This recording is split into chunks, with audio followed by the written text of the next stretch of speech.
everyone. As Paddy said, I'm Trish Curran, and sometimes it's funny where life leads you. Back in the spring of 1993, I started nursing in Our Lady's Hospital for Sick Children in Crumlin, and from there I did my postgrad in General in Dunleary. And since then I've done a postgrad in gerontology in UCC, and currently I'm working as the Director of Nursing in Havenwood Retirement Home. Just a little bit about Havenwood. I work as Director of Nursing there, and we have a 64-bed nursing home, and our residents are aged between 58 and 103. There's an average age there of 85 and a half. Attached within our village, we've also got 10 houses and 14 apartments, and some of those people who live independently at the moment will progress either through age or illness into the nursing home, and we would hope that that will be a seamless transition for them, because they will know the service and they will know us by the time they're coming in. Consequently, we would often have several members of the same family. We would have sisters, husbands and wives, in-laws. We've even had a mother and daughter in our time. We've almost exclusively long-term residents, because there's a shortage of beds around the country, and particularly in Waterford. So we don't have short-term people or people who come specifically for a short-term end-of-life care anymore. But approximately 80% of our residents would have dementia with multiple comorbidities, and they would have a very unsteady and prolonged trajectory of illness, and they would all have a palliative care requirement. And that can be a very long journey sometimes. We're in the business of providing generalist palliative care, and we get great support from the Waterford Home Care Specialist team. So residents are able to live out their lives as peacefully as they can. How I discovered the PCSNN: back in 2014, the Institute was hosting a day on drugs used in palliative care and end of life in Our Lady's Hospice, and I attended with a nurse from Havenwood. And on the day there was flyers going around looking for an expression of interest for the PCSNN for 2015, and you were invited to give your name and fill in the form to somebody called Paddy Blaney. And anybody who knows Paddy knows you'd never refer to her again as somebody called Paddy Blaney.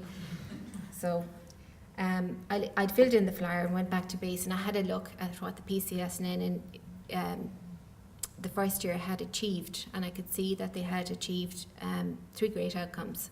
There was the DVD on depression. Grapevine was up and running, and it was there for all to use, and they'd managed to bring 2 very different specialities together, sharing between chronic renal disease and palliative care in a masterclass.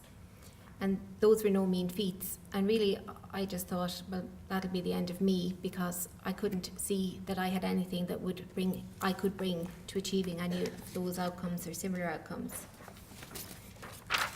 My initial expectations, I have to say, I was delighted, despite my feelings in relation to the achievements of the PCSN1. I was caught the minute I realised the focus for 2015 would be around constipation.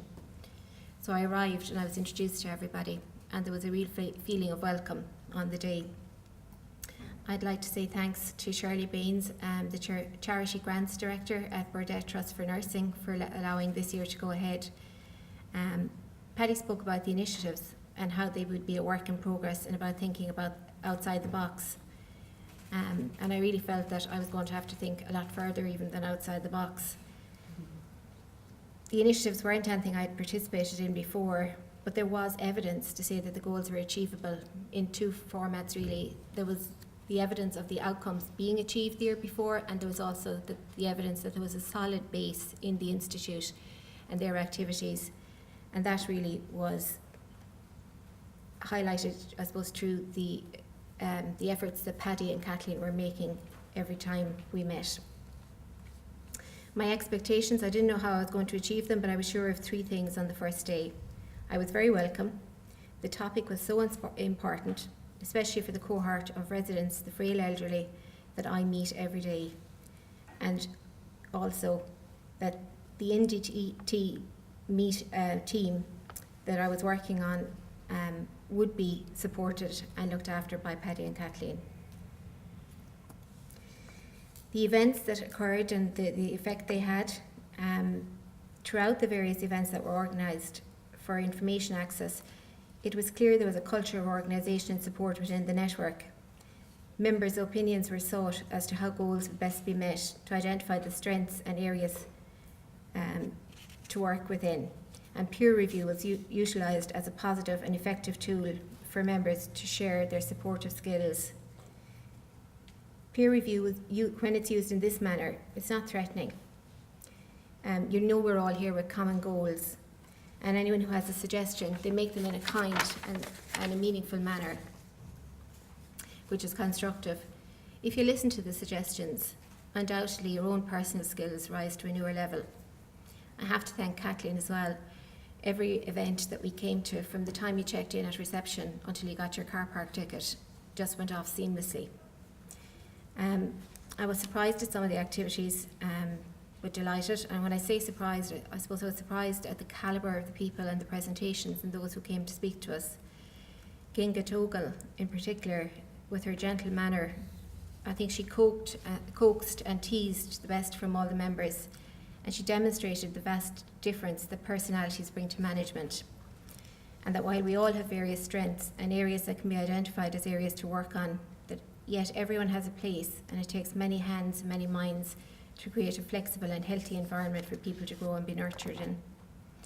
The one point I took from Genka was, if you have occasion to give negative feedback, if you describe the behaviours of concern rather than the personalities, then it shuts down the argument and usually you come to a solution. So since I've met her, I've silently been sending my thanks to her on a regular basis. Charles Norman, he was inspirational the day we met him, and he's still plugging away on his various different themes. Even last night he was on primetime talking about the nurse recruitment shortage. I think if Charles was to wear a political hat and go into the minister's position, we probably wouldn't have a healthcare crisis in Ireland. We had the various CEOs at our meeting, and they were taking a look not only at recruitment but the very important aspect of succession planning. It was an interesting and lively discussion. Susan, Audrey, Heather, Fintan and Sharon highlighted the need to be constantly meeting the staff that we could identify within our own organisations. And while my organisation would be much smaller than the organisations a lot of you would be moving within, nevertheless it can't run without good people at its helm. So the advice about appreciating, mentoring, shadowing and peer review and feedback has made me think and adjust my approach to the whole area of recruitment and retention. I have to apologise to Karina Grimes, through no fault of her own. I remain a technology blonde. I'm afraid the Twitter never caught on. Brenda O'Connor and Jodie Batley made a difference in the introduction to the palliative care guidelines for constipation. Hopefully the work that we've done as an NDT will help better smooth the introduction of them into the various healthcare areas.